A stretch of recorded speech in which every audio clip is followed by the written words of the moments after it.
you know, if very few certificates actually have value, that's like one thing. But then we actually need to get people to use this data.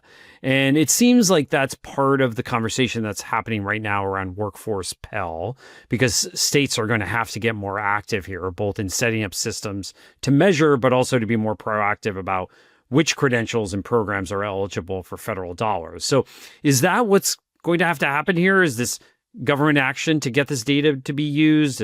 Are financial institutions going to have to get involved? Like, what are you learning to actually get the data to be used by consumers?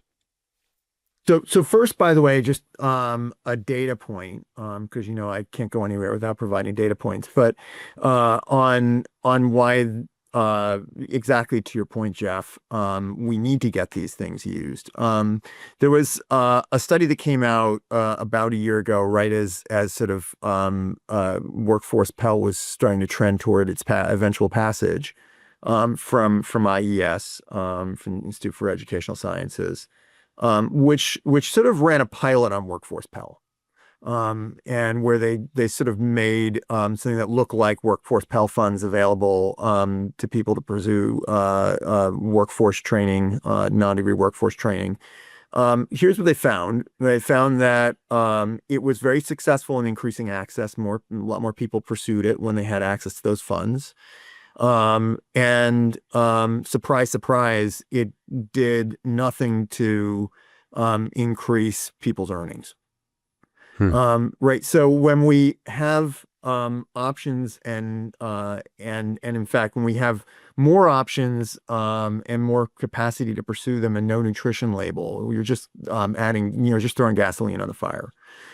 So there's two ways that I think we get these kinds of things used. And one of them is a policy-driven one, which is around standards.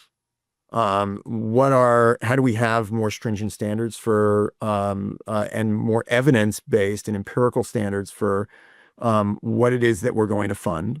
And the other is about workflow. Now, workflow sounds kind of nerdy. It is kind of nerdy. But think about it this way.